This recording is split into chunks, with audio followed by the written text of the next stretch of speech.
कि कारपेंटर और कंस्ट्रक्शन में क्या फर्क है, क्योंकि बड़े बाप की औलाद है, उन्होंने जमीन पे कभी काम ही नहीं किया।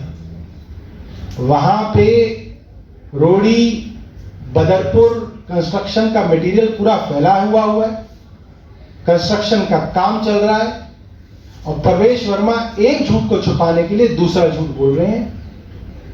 बहुत शर्म की बात है, मगर दिल्ली के लोग अब बिल्कुल भी उनको सीरियस नहीं लेते। सिर्फ और सिर्फ पिता के नाम पे राजनीति में आ गए हैं, पिता के नाम को जो है बर्बाद कर रहे हैं। बहुत शर्म की बात है।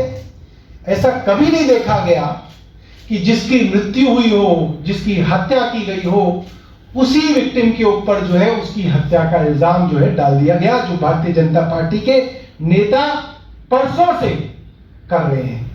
सीवीसी की गाइडलाइंस है कि बिना टेंडर के आप 1 रुपए का भी सरकारी काम किसी कंपनी को नहीं दे सकते। तो गुजरात में कैसे संभव हो गया कि 15 साल का कॉन्ट्रैक्ट आपने प्राइवेट कंपनी को बिना टेंडर के दे दिया? एक ऐसी खबर भी आ रही है और भारतीय जनता पार्टी से हमारा सवाल है कि वो बताएं, क्या ये सच है कि जिस प्राइवेट कंपनी को ये ठेका दिया गया वो भारतीय जनता पार्टी को बहुत बड़ी डोनेशन देती आई है और भारतीय जनता पार्टी की बहुत बड़ी डोनर है? चौथा सवाल, क्यों ऐसा है कि 134, 135 लोगों की मृत्यु के बाद भी मेरी जानकारी के अंदर इतना बड़ा हादसा मैंने कभी नहीं सुना जिसमें इतने सारे लोग मारे जाएं, उसके बावजूद जो एफआईआर दर्ज हुई है उसमें इस कंपनी के मालिकों का और इस कंपनी का कोई नाम नहीं? ये कैसे संभव है? इस मामले में जो डिपार्टमेंट है, डिपार्टमेंट ऑफ अर्बन डेवलपमेंट, उसके मंत्री की जिम्मेदारी सीधा सीधा तय होती है, क्योंकि बिना टेंडर के आप इतना बड़ा काम कैसे दे सकते हैं? जितने लोगों की लिमिट इस पुल पर हो सकती थी उससे 4 गुना फालतू टिकट बेचे गए, मुनाफा कमाने के लिए टिकट बेचे गए और इस कारण यह पुल गिर गया और उनकी मृत्यु हो गई।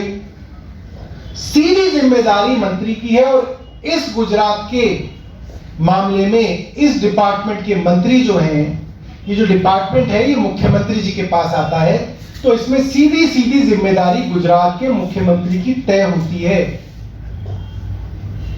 अगली बात, इस पुल के ऊपर मुनाफा कमाने का पूरा काम एक प्राइवेट कंपनी को दिया गया और मुनाफा कमाने के लिए वो कंपनी इस पर टैक्स, इस पुल को मरम्मत करने के 8 से 12 महीने तय थे, उसके बावजूद 5 महीने में जल्दबाजी में मुनाफा कमाने के लिए इस पुल को बिना पूरी तरह तैयार किए, बिना इसके फिटनेस सर्टिफिकेट के, बिना इसके एनओसी के इस पुल को खोल दिया गया और मुनाफा कमाने के लिए कई ज्यादा गुना, करीब 4 गुना लोगों को इसके ऊपर लाया गया, जिसके कारण यह पुल टूटा। यह कैसे संभव हुआ?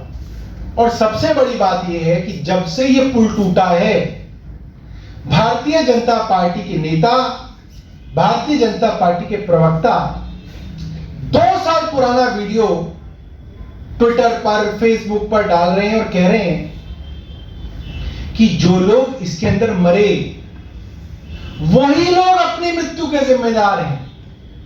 हमारे पूरे संस्कारों में बुरे से बुरे आदमी की अगर मृत्यु हो जाए तो कहते हैं भाई अब उसका नाम मत लीजिए, उसकी अब मृत्यु हो गई, वो अपनी बात का जवाब देने के लिए इस दुनिया में नहीं है। और भारतीय जनता पार्टी के जो नेता हैं वो इतने संवेदनहीन हो गए हैं कि जो लोग इसमें मरे हैं उन्हीं के ऊपर दोष डाल दिया गया है कि वही लोग अपनी मृत्यु के जो है जिम्मेदार हैं। और क्यों डाला जा रहा है उनके ऊपर दोष? ताकि जो भ्रष्टाचार हुआ है उसके ऊपर मिट्टी डाली जा सके, उसके ऊपर लीपापोती की जा सके, भ्रष्टाचार की तरफ लोग ध्यान ना दें, इसके अंदर जो सरकारी मिली भगत है उसके ऊपर ध्यान ना दें। लोग ये सोचे कि जो बेचारे 135 लोग मारे गए वही लोग अपनी मृत्यु के जिम्मेदार हैं, और उनके जो रिश्तेदार हैं उनको सांत्वना देने की बजाय उनको कहा जा रहा है कि आपके रिश्तेदार जो है इस लायक नहीं थे कि स्कूल पे जा सके।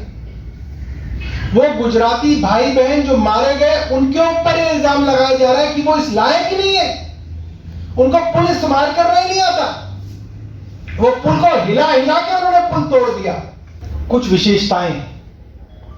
विशेषता नंबर 1, पंजाब में पराली ना जले उसके लिए केंद्र सरकार का वादा था कि पंजाब के किसानों को पैसा दिया जाएगा।